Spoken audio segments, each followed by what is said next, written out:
नमस्कार साथियों, स्वागत है आपका study with names YouTube channel पर। और ठीक ढंग से आपकी पढ़ाई चल रही होगी। वर्षा की ऋतु भी है, ठीक बारिश भी ठीक अब की बार तो जम के हो रही है। कोई मेरे जैसा कोई आलसू बच्चा है या आलस्य से भरा हुआ है, वो कहता है कि नहीं सर, अब की बार तो यूँ लेने फोड़नी पड़ती है, वो फोड़नी पड़ती है। पश्चिमी राजस्थान में सबसे बड़ी बच्चों की यही समस्या है कि सर मतलब अगर स्कूल में ऑफलाइन पढ़ाई करें तो उन्हें ये भी पूछें कि क्या होमवर्क करके आए या फिर क्या नहीं किया, क्यों नहीं किया, याद क्यों नहीं किया। तो अमूमन बच्चों का यही जवाब रहता है, या तो लाइट कट गई और या फिर सर काम कर रहे थे, खेती में लेने फोड़ रहे थे, या जो भी है हम वो कर रहे थे। लेकिन अब की बार तो इंद्रदेव की ये भी खूब मेहरबानी है कि चारों ओर से इंद्रदेव भी अपना यूँ आशीर्वाद चारों तरफ से खूब रख रहा है। तो खैर, हम पिछले एपिसोड में कक्षा 11 के मूल अधिकारों के बारे में पढ़ रहे थे। तो मूल अधिकारों का हमने दो अधिकारों को पढ़ लिया था, एक समानता का अधिकार और दूसरा हमने पढ़ लिया था स्वतंत्रता। तो साथियों, थोड़ा सा साथ देना, अगर वीडियो थोड़ा लंबा भी चले तो भी कोई नहीं, थोड़ा सा यूँ धैर्य रखिएगा। और अगर आपको लगे कि यूँ थोड़ा ज़्यादा ही है तो फिर बीच में रोक कर कभी थक जाएं तो उठकर पानी पी लेना या चाय वगैरह, जो भी एकदम तंदुरुस्त होकर वापस देख सकते हो आप। तो खैर साथियों, और दूसरा ये है कि आज 17 है, कल 18 को हमारे देश में राष्ट्रपति चुनाव होने वाले हैं। तो राष्ट्रपति चुनाव जो ही होंगे, राष्ट्रपति चुनाव के बाद मैं आपको एक मतलब थोड़ा लंबा वीडियो होगा, 2 या ढाई या 3 घंटे का अमूमन हो सकता है। तो तो उसमें मैं आपको ये बताऊंगा किस प्रकार राष्ट्रपति का चुनाव होता है, अब की बार कैंडिडेट कौन है, क्या रणनीति अपनाई जाती है, किस राज्य से कितने वोट दिए जाते हैं, मतलब अगर कौन कौन से विधायक वोट देंगे, कौन कौन से नहीं देंगे, क्या किसी राज्य में विधानसभा भंग है तो राष्ट्रपति को चुनाव प्रक्रिया या राष्ट्रपति का चुनाव करवाया जा सकता या नहीं करवाया जा सकता। तो खैर वो बात की बात है। आज है हमारा संविधान के मौलिक अधिकारों में तीसरा मौलिक अधिकार, शोषण के विरुद्ध अधिकार। कौन सा है? शोषण के विरुद्ध अधिकार। अधिकार, दो आर्टिकल है इसमें। कितने आर्टिकल है? दो आर्टिकल, 23 और 24। दो अनुच्छेद ही है, आर्टिकल 23 और 24। ज्यादा यूं विशेष थोड़ा सा याद रखना है आपको। पहले अनुच्छेद 23, अनुच्छेद 23, मानव व्यापार, मानव व्यापार और बेगार पर रोक। अब देखिए साथियों, अनुच्छेद 23 कहता है कि अगर कोई मानव का दुर्व्यापार कर रहा है तो उस पर क्या करेंगे? रोक। अगर आपने सुना होगा, कई अखबारों में, टीवी चैनलों में, खूब सारे क्षेत्रों में सुन रहे होंगे कि आज उस होटल से मतलब मानव की तस्करी करते हुए पकड़े गए, उनको ये किया गया, उनको। तो मानव व्यापार का आर्टिकल 23 के तहत क्या, चाहे वो अमीर हो, चाहे गरीब हो, चाहे कैसा भी, कोई भी व्यक्ति मानव को बेच नहीं सकता, मानव देह का व्यापार नहीं कर सकता। और दूसरा बेगार, बेगार का मतलब होता है फोकट में काम करवाना। साथियों, आपने देखा होगा पहले भी कि 1976 तक हिंदुस्तान में बेगार प्रथा चल रही थी, बेगारों वाला जो बंधुआ मजदूरी चल रही थी। 1975-76 में ऐसी प्रथा को पूर्ण रूप से पाबंद करने के लिए अलग अलग से नियम बनाए गए। हालांकि स्थानीय क्षेत्रों पर आज भी बेगार प्रथा चल रही है। बेगार का मतलब होता है कि बिना पैसे दिए या बिना उसके बदले वेतन या कीमत चुकाए किसी भी व्यक्ति से क्या करवाना, काम करवाना। पहले क्या होता था, राजा महाराजाओं का समय था, या अमीर लोग क्या करते, या जागीरदार लोग क्या करते थे, गरीब लोगों को, किसानों को, मजदूरों को बिना पैसे दिए अपने अंडर में काम करवाते थे, बिना कीमत दिए, बिना मूल्यों के। तो वो क्या था? बेगार था। तो याद रखना। और दूसरा, अपने संविधान में ये भी लिखा गया है, आर्टिकल 23 एक में ही लिखा गया है कि अगर सरकार भी चाहकर भी बेगार में काम नहीं करवा सकती, और अगर सरकार काम करवाना चाहती है तो सरकार भी क्या करेगी?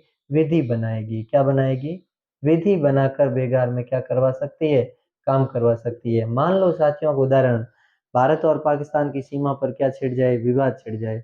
अगर वो कोई व्यक्ति है और वो क्या करे कि मान लो कि फौजी बनकर क्या कहाँ चला जाए, सीमा पर चला जाए, और मान लो शहीद हो जाता है, तो इसका जवाब सरकार को क्या देना पड़ेगा? जवाब देना पड़ेगा कि क्यों। और अगर मान लो कि सरकार, आपको पता होगा कि फेमिन चल रहा, महात्मा गांधी नरेगा चल रहा है, ठीक है, महात्मा गांधी राष्ट्रीय रोजगार गारंटी अधिनियम। उसके तहत क्या होता है, प्रत्येक व्यक्ति को 225 रुपए दिए जाते हैं या 250 रुपए दिए जाते हैं, साल में कितने, 100 दिन। तो वो उसमें भी अगर कोई जिसे अपनी भाषा में फेमिन कहते हैं, अगर मान लो उसमें भी सरकार चाहकर भी अगर बिना नियम बनाए एक भी व्यक्ति से फ्री में या बेकार में काम नहीं करवा सकती, तो ये भी। और अगर किसी समय सरकार को इसकी आवश्यकता है, मान लो कोई पुल बनाना हो, मान लो कोई सड़क बनानी हो और तुरंत वो काम है, तो उस समय अगर कोई सरकार नियम या कानून बनाकर बिना वेतन दिए वो काम अगर करवाना चाहती है सरकार, तो करवा सकती है, वो भी कैसी विधि बनाकर, अन्यथा ऐसा असंभव है। अमूमन सरकार ने अभी तक ऐसा कोई विधि वगैरह नहीं बनाई है। तो इस अनुच्छेद 23 में क्या लिखा, मानव व्यापार पर रोक है और दूसरा बेगार पर रोक है। इसी के साथ ही साथियों एक है अपना आर्टिकल अनुच्छेद 24। अनुच्छेद 24 क्या कहता है, अनुच्छेद 24 कहता है कि कारखानों में 14 से कम वर्ष के आयु वाले बच्चों की, 14 वर्ष से कम आयु वाले बच्चों की रोक। देखिए इसका अर्थ समझिए थोड़ा सा, उद्योग धंधे वगैरह है या कोई खदानें हैं, कोई खनन विभाग है या खनन क्षेत्र है, तो वहां अगर 14 वर्ष से छोटी उम्र का बच्चा है तो कोई भी बच्चा वहां क्या नहीं करेगा, उन खननों में काम नहीं करेगा जो उस बच्चे के किसके स्वास्थ्य के प्रति प्रभाव पड़ता हो या देह के प्रति प्रभाव पड़ता हो। तो आर्टिकल 24 में लिखा गया है कि खदानों में प्रत्येक वर्ष, मतलब छोटा बच्चा, आपको पता होगा कि हमने 86वां संविधान संशोधन करके जो 14 वर्ष से कम उम्र वाले बच्चे हैं उन प्रत्येक को क्या किया, निःशुल्क शिक्षा देने का अधिकार किया। तो उन बच्चों को क्या निःशुल्क शिक्षा दी जा रही है। तो 14 वर्ष से कम आयु वाले बच्चों को कोई ऐसा काम नहीं करवाया जाएगा जो उनके देह के लिए या जो उनके जीवन के लिए कैसा हो, नुकसानदायक हो। हालांकि सामान्य काम किया जा सकता है, करवाया जा सकता है। ये दो चीजें, ये तो है अपना शोषण के विरुद्ध अधिकार। अब साथियों अगर कोई व्यक्ति मान लो ऐसा काम करवाता भी है तो उनके खिलाफ भी क्या होगी, कानूनी कार्रवाई होगी। अगली है वो है अपना चौथा मौलिक अधिकार है धार्मिक स्वतंत्रता का अधिकार। कौन सा अधिकार? धार्मिक स्वतंत्रता का अधिकार। धार्मिक स्वतंत्रता का अधिकार क्या है भाई? धार्मिक स्वतंत्रता का अधिकार देखिएगा साथियों, धार्मिक स्वतंत्रता का अधिकार अनुच्छेद 25 से लगाकर अनुच्छेद 28 है। कितने अनुच्छेद है? 4, 25, 26, 27 और 28 अनुच्छेदों की संख्या पूछ ली जाती है कभी कभार, तो ध्यान रखना। आर्टिकल 25 में लिखा है अंतःकरण की स्वतंत्रता, अंतःकरण की स्वतंत्रता। अब अंतःकरण का मतलब होता है कि हम किसी भी देवी देवता की पूजा कर सकते हैं, आराधना कर सकते हैं, किसी भी धर्म को अपना सकते हैं, धर्म का परित्याग कर सकते हैं, या लेकिन हम कोई भी धर्म की निंदा नहीं कर सकते। हम अपने धर्म को आगे बढ़ाने के लिए प्रचार जरूर कर सकते हैं, लेकिन अपने धर्म को आगे बढ़ाने के लिए दूसरे धर्म की निंदा नहीं कर सकते। दूसरा आर्टिकल 25(1) में ये भी लिखा है, क्या लिखा है कि आर्टिकल 25(1) में लिखा गया है कि हिंदू धर्म के लोग, कौन से धर्म के लोग? हिंदू धर्म के लोग। जो हिंदू धर्म में अलग अलग संप्रदाय है, मतलब जो आपको पता होगा, हमने आर्टिकल 17 में पढ़ा ना, अस्पृश्यता का अंत, निम्न जाति के लोग हैं उनको मंदिरों में जाने से रोक नहीं लगाएगी। सभी लोगों को, सभी हिंदू धर्म के सभी लोगों को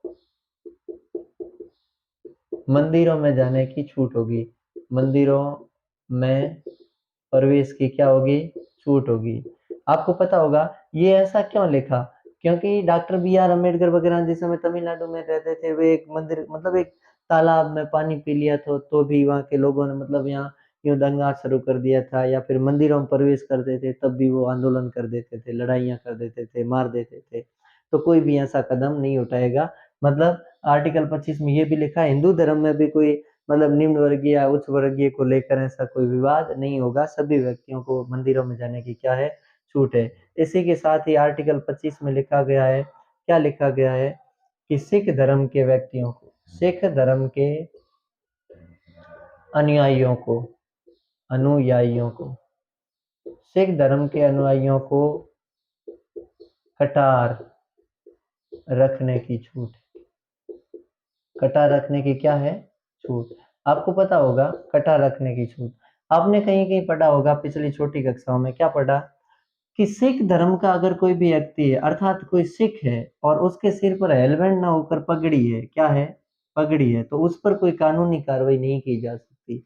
लेकिन सिख धर्म के अलावा बाकी कोई भी धर्म का व्यक्ति है और उसके सिर पर हेलमेट नहीं है, अर्थात उनके सिर पर मान लो कोई साफा है या कोई फिर अन्य मतलब कोई है ऐसी चीज, तो उनके ऊपर कानूनी कार्रवाई की जा सकती है। तो ये भी बात कौन सा अनुच्छेद करता है, आर्टिकल 25 ही कहीं न कहीं करता है, जो सिख धर्म को विशेष कठार रखने की क्या करता है, छूट देता है। हालांकि जीवन जीने के संदर्भ में खैर क्या विधि है हमारी, क्या निर्णय है, अलग अलग है, लेकिन इससे कभी कभार ये विवाद होता है या कभी कभार हमारे मन में आता है ऐसा क्या कारण है कि उनको केवल पगड़ी से क्या कर देते हैं, छोड़ देते हैं या छूट देते हैं पगड़ी की, और हमें या पश्चिमी राजस्थान के लोग भी क्या करते हैं, सिर पर साफा धारण करते हैं, तो उनको ऐसी छूट नहीं होती है, उनके ऊपर कानूनी कार्रवाई की जा सकती है। तो ऐसा क्यों होना है, कभी कभार हमारे मन में ऐसा प्रश्न उठता भी है और उठना भी चाहिए। कहीं ना कहीं ये बातें हैं, मतलब कोई विभेद की बातें हैं, भेदभाव पैदा करने की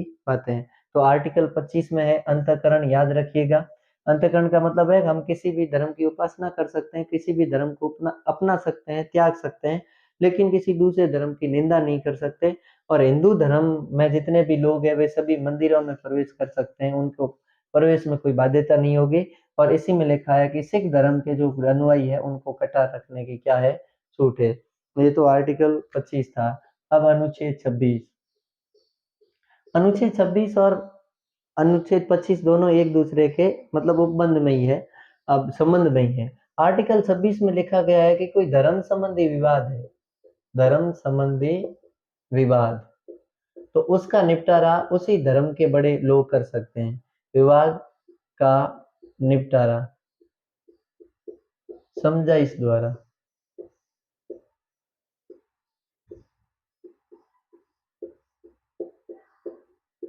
कर सकते हैं, ठीक है। लेकिन मान लो वो धर्म वाला विवाद यूं ज्यादा ही बढ़ जाए, आपने देखा होगा बाबरी मस्जिद, कौन सा, बाबरी मस्जिद, बाबरी मस्जिद के समय सुप्रीम कोर्ट ने बीच में मतलब ये समस्या आई थी कि सुप्रीम कोर्ट ने अपने हाथ में लिया था, अर्थात सरकार ने अपने हाथ में लिया था, 1992 में गिराई थी इस मस्जिद को। और आपको पता होगा फाइनल निर्णय सुप्रीम कोर्ट ने कब दिया, 2019 को दिया, नवंबर 2019 के आसपास तक दिया था मेरे ख्याल से, 6 नवंबर नहीं 9 नवंबर के दिन 6 जजेज की बेंच ने दिया था, 9 नवंबर 2019 को दिया था ये। और बाबरी मस्जिद को लेकर ये विवाद था, ठीक है, जिसमें जो हिंदू मुस्लिम की एकता को लेकर हमेशा के लिए क्या एक रोड़ा पैदा कर रहा था, ठीक है। हाँ, ये है अपना आर्टिकल 26। अब देखिएगा अनुच्छेद 27। अनुच्छेद 27 कहता है, क्या कहता है, कर मामलों में अगर कोई धार्मिक कर है, कैसा कर, कोई धार्मिक कर नहीं लेगी सरकार। अब देखिए यहाँ नहीं, राज्य क्या करेगा, अगर मान लो अगर कोई व्यक्ति है जो किसी मंदिर को बनवाने के लिए या किसी समाज में धर्मशालाओं का निर्माण करवाने के लिए, उनका गठन करने के लिए लाखों करोड़ों का क्या दे रहा है, दान दे रहा है, तो उस दान पर क्या नहीं लगाया जाएगा, टैक्स नहीं लगाया जाएगा, उन दान पर क्या नहीं लगाया जाएगा, टैक्स। और अमूमन बाकी आप समझते हैं या आप सबको पता होगा कि जिनकी सालाना वेतन 6 लाख से ज्यादा, उनके ऊपर सरकार क्या करती है, टैक्स लगा देती है। लेकिन अगर धर्म के क्षेत्र में कोई भी व्यक्ति अगर करोड़ों रुपए भी खर्च करता है या करोड़ों रुपए भी दान करता है, तो उनके आधार पर या उनके ऊपर कभी सरकार क्या नहीं लगाएगी या राज्य क्या नहीं लगाएगा, टैक्स, कर नहीं लगाएगा, ठीक है। अगला है साथियों अनुच्छेद 28 और धार्मिक स्वतंत्रता का अंतिम अनुच्छेद। और अनुच्छेद 28 क्या बात करता है, अनुच्छेद 28 बात करता है कि राजकीय अगर कोई भी अगर राजकीय शिक्षण संस्थान है, अगर राजकीय विद्यालय है या राज्य राज्य सरकार से मान्यता या राज्य से मान्यता प्राप्त, यहाँ राज्य का मतलब देश है, देश के जितने भी राज्य वो सब सम्मिलित है, तो या केंद्र शासित प्रदेश वो भी सम्मिलित है। अगर कोई राजकीय संस्थान है या राज्य के द्वारा मान्यता प्राप्त संस्थान है, उनमें किसी भी धर्म की शिक्षा नहीं दी जाएगी, किसी भी धर्म की शिक्षा नहीं दी जाएगी, धर्म की शिक्षा नहीं दी जाएगी, शिक्षा नहीं, ना तो शिक्षा दी जाएगी और ना ही बाध्य किया जाएगा शिक्षा देने के लिए।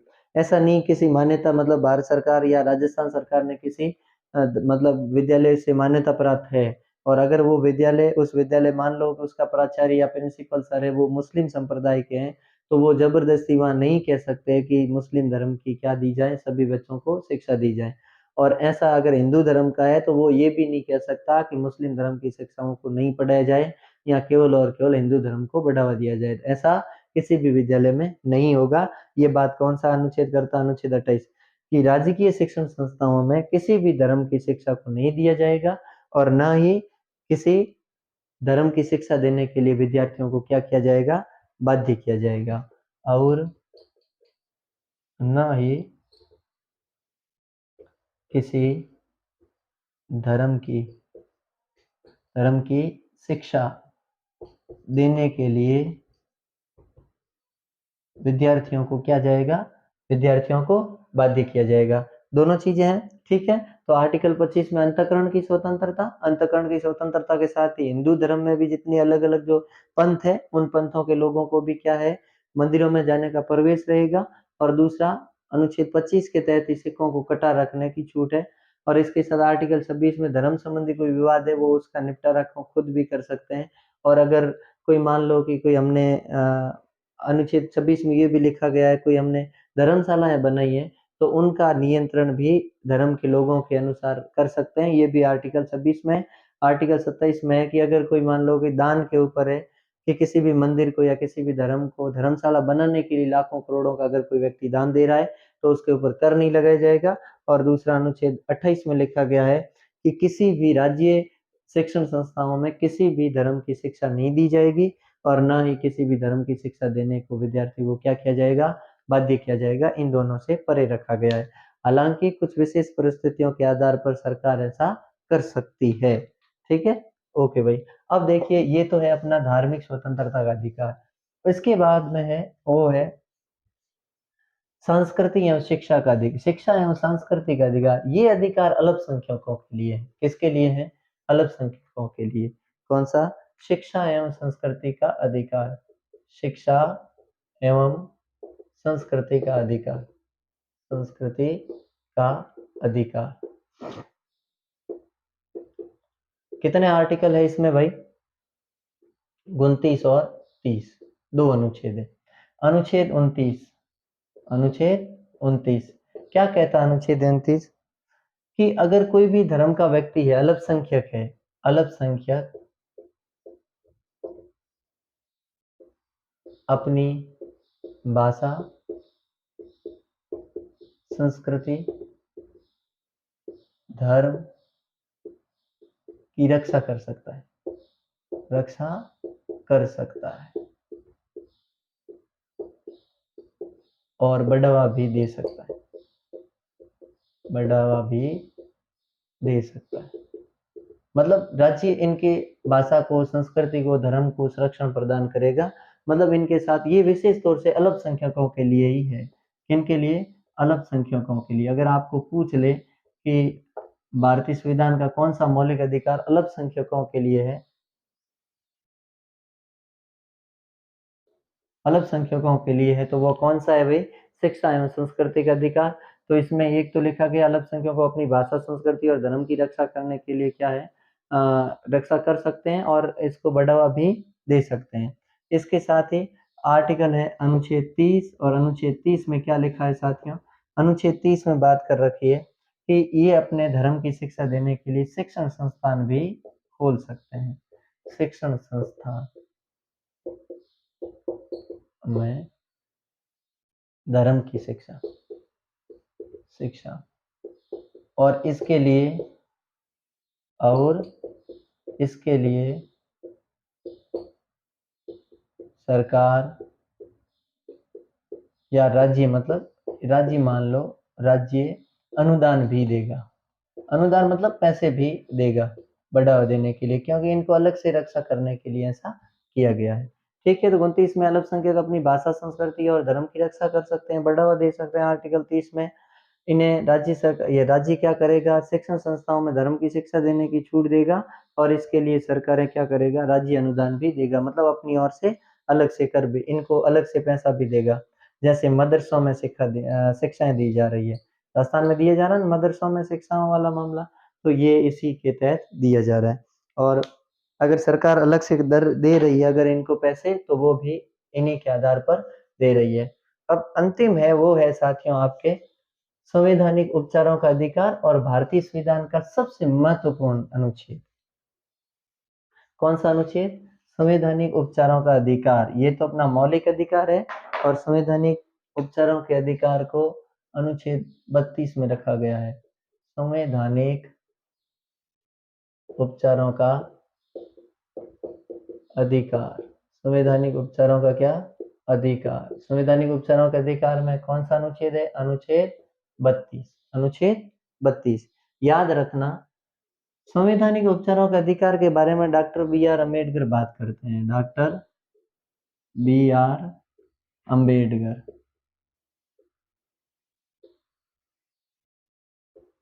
क्या लिखते हैं? डॉक्टर बी आर अम्बेडकर कि अगर मुझे कोई पूछे कि भारतीय संविधान में सबसे महत्वपूर्ण अनुच्छेद कौन सा है, तो मैं उस अनुच्छेद की ओर इशारा करूंगा जो अनुच्छेद 32 है, बाकी अनुच्छेद की ओर इशारा नहीं करूंगा। और ये कहते हुए इन्होंने कहा है कि अनुच्छेद 32 है, ये भारतीय संविधान की आत्मा है, भारतीय संविधान की आत्मा है।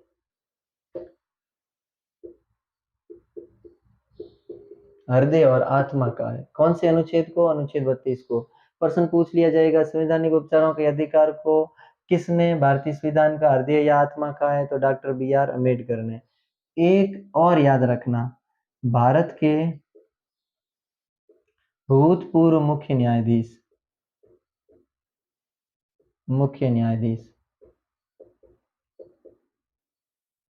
गजेंद्र गड़क्कर, क्या नाम है?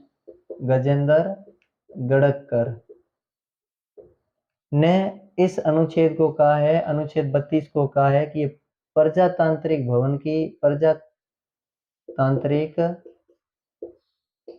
की आधारशिला है। क्या कहा?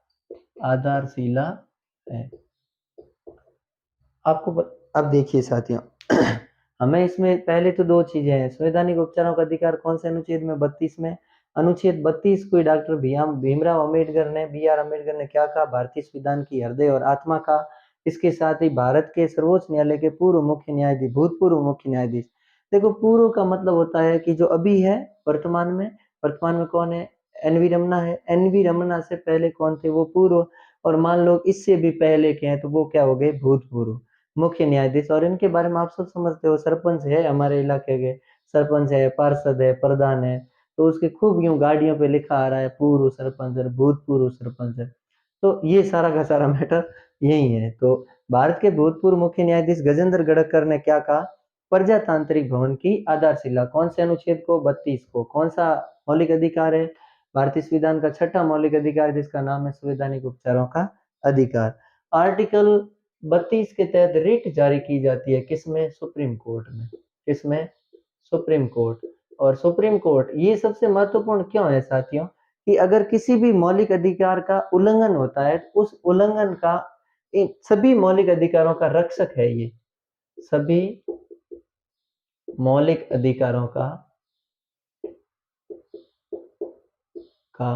रक्षक अधिकार, रक्षक है, ये रक्षा करता है सभी।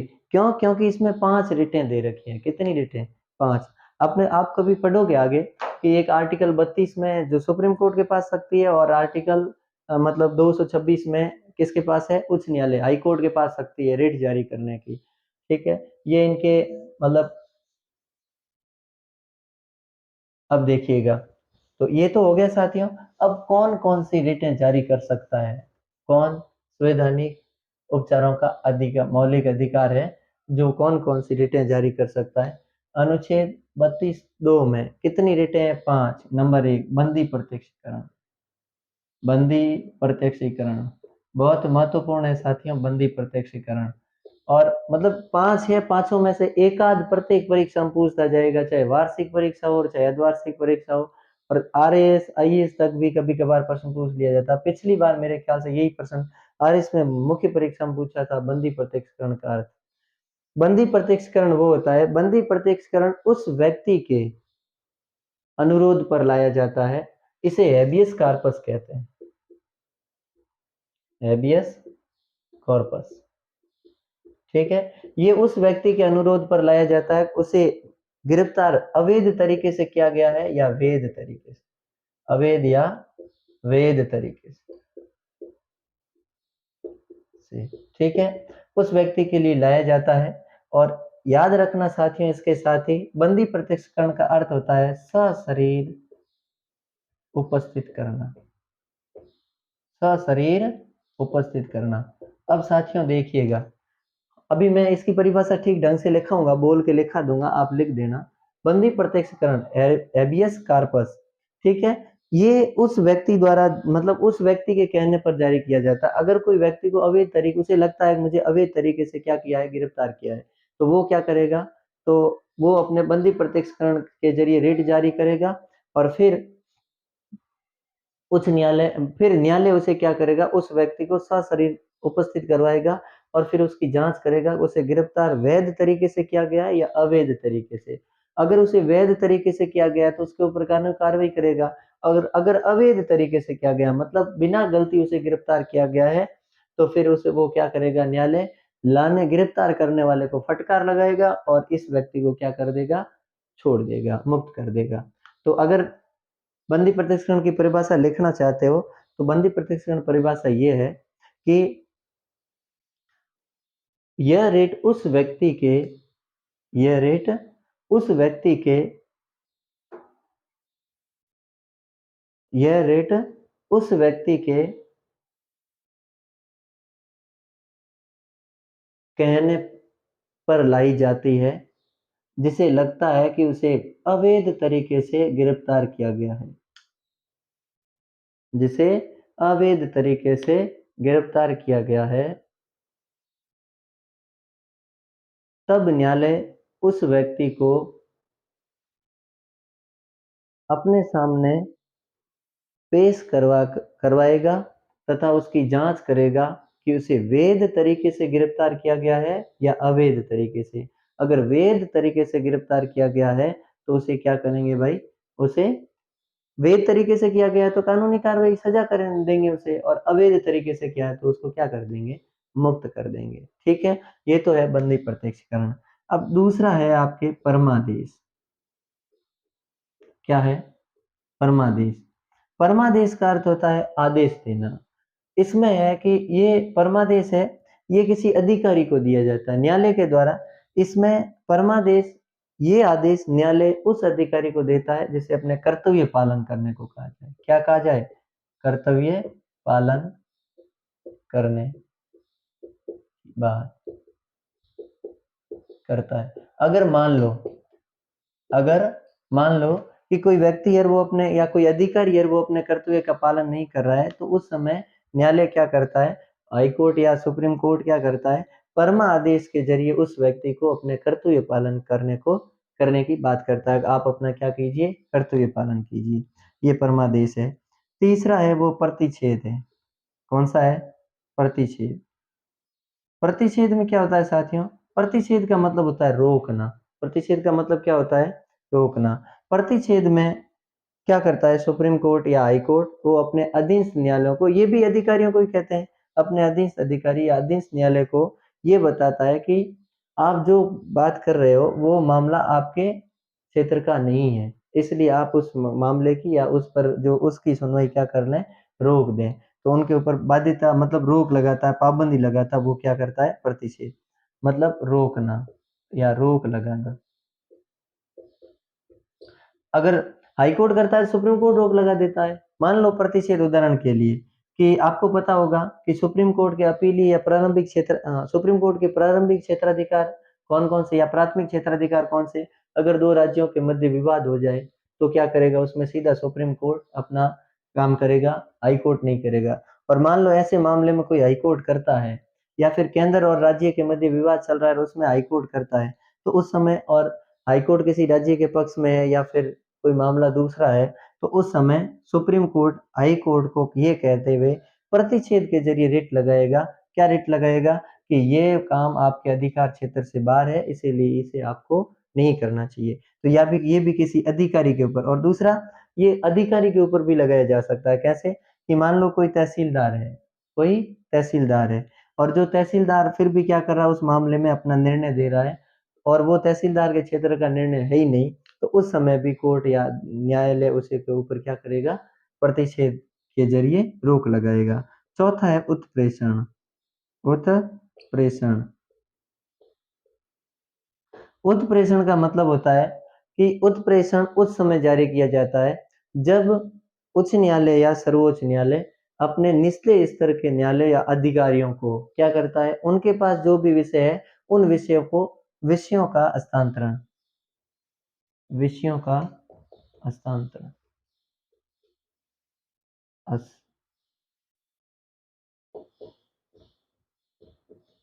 विषयों का क्या किया जाता है इसमें, हस्तांतरण। कि मान लो अपने जिला न्यायालय है, जिला न्यायालय के पास कोई मान लो बड़ा मुद्दा है और वो उसके अधिकार क्षेत्र के बाहर का मुद्दा है, तो उसे क्या करेगा, या तो मान लो जोधपुर जिला न्यायालय का मामला है और वो क्या कर रहा है उसके पक्ष में, या फिर कोई उसे लगता है सुप्रीम कोर्ट को या हाई कोर्ट को कि ये यहाँ ठीक इनके न्याय क्षेत्र का बात नहीं है, तो वे क्या करते हैं उस मामले को दूसरे न्यायालय में या दूसरे कोर्ट में क्या कर देते हैं, भेज देते हैं। तो उत्प्रेषण का मतलब क्या होता है कि यह लेख सर्वोच्च न्यायालय या उच्च न्यायालय द्वारा उस अधिकारी को या उस न्यायालय को जारी किया जाता है और उसे ये कहा जाता है उसमें कि ये विषय आपके अधिकार क्षेत्र का नहीं है, इसलिए या तो उस विषय को अपने पास मंगवा सकता है या किसी दूसरे न्यायालय में हस्तांतरित भी करवा सकता है। ठीक है। और फिर है पांचवा, वो है अधिकार परीक्षा। कौन सा है, अधिकार परीक्षा। अधिकार परीक्षा में याद रखना, अधिकार परीक्षा को अंग्रेजी में कहते हैं को वारंटो, को वारंटो। ठीक है, लैटिन शब्द है को वारंटो।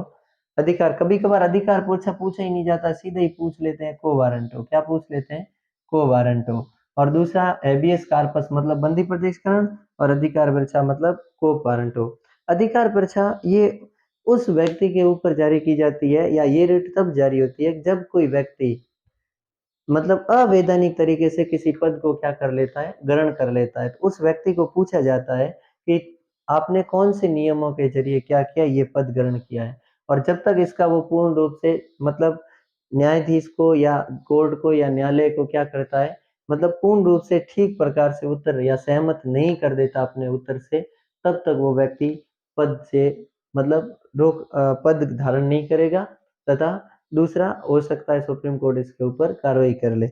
मान लो अमूमन कभी कभार हमारे मन में भी आता है क्यों इतनी मेहनत करे, कलेक्टर बन जाए सीधे ही जाके, क्या बन जाए, कलेक्टर। या कभी कभार हमारे मन में ये भी आता है कि ये आरएस वगैरह आ रही हूँ, तहसीलदार वगैरह आ रही हूँ, सरकार को क्या पता चलेगा हम ये आपको बता। तो ऐसे इच्छाएं या ऐसे मन में अगर हमारे भी ये अच्छा है, तो ऐसी इच्छाओं से पहले हमें क्या सोच लेना चाहिए कि हमारे संविधान में भी क्या है कि अधिकार परीक्षा, क्या है कि अधिकार परीक्षा।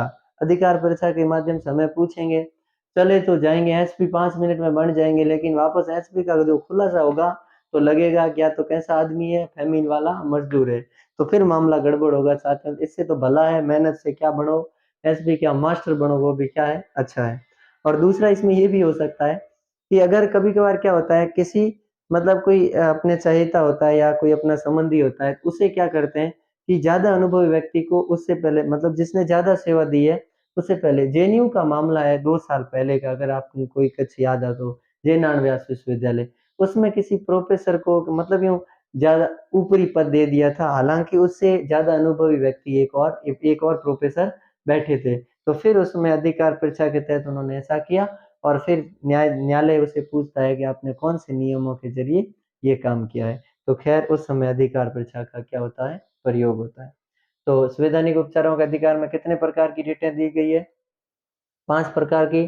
कौन कौन सी, बंदी प्रत्यक्षीकरण, परमादेश, प्रतिषेध, उत्प्रेषण और अधिकार परीक्षा। अब शेष में रहे हैं वो रहे हैं आर्टिकल 33, 34 और 35। आर्टिकल 33, 34 और 35, 33 और 34 ये कोई सैनिक शासन की बात करते हैं। सैनिक शासन मतलब मार्शल लॉ, कौन सा, मार्शल लॉ।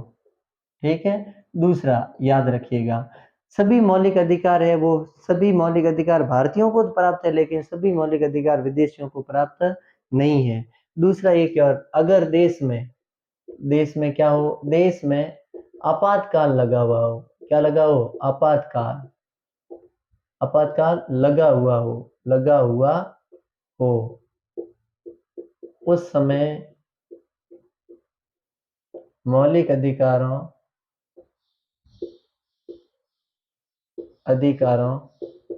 को स्थगित किया जाता है।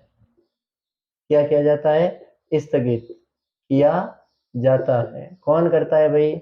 राष्ट्रपति स्थगित करता है। लेकिन याद रखना विशेष तौर से अनुच्छेद 21 को, आर्टिकल 21 को, जो जीवन जीने की स्वतंत्रता है, वो किसी भी परिस्थिति में क्या होगा? स्थगित नहीं होगा। किसी भी परिस्थिति में क्या होगा? स्थगित नहीं होगा। बाकी तो सब होंगे, लेकिन ये स्थगित नहीं होगा। कौन सा अनुच्छेद? अनुच्छेद 21। कौन सा अनुच्छेद है ये? जीवन जीने का अधिकार। मान लो आपातकाल चल रहा है और अगर कोई व्यक्ति क्या कर रहा है? सभा या सम्मेलन कर रहा है और उसे पुलिस ने गिरफ्तार कर लिया, तो वो ये नहीं कहेगा कि मुझे अनुच्छेद 19 के तहत क्या है? सभा या सम्मेलन करने की स्वतंत्रता है। तो उसे पहले कहेगा बेटा क्या लगा हुआ है कि आपातकाल। आपातकाल में क्या अनुच्छेद, सारे के सारे अनुच्छेद क्या होते हैं? स्थगित हो जाते हैं, राष्ट्रपति स्थगित कर लेते हैं। तो ये थोड़ा सा ध्यान रखना। और आर्टिकल 21 एकमात्र ऐसा आर्टिकल है जो आपातकाल में भी स्थगित नहीं किया जा सकता। ठीक है साथियों, तो ये अपने इस प्रकार अपने मौलिक अधिकार हो जाते हैं पूरे। तो खैर, इसके संदर्भ में हम और कल एक अपने मचन लालुंग नाम करके एक 11वीं की किताब में उदाहरण दिया गया है, इनके बारे में हम पढ़ेंगे अपने अगले एपिसोड में। समय देने के लिए धन्यवाद।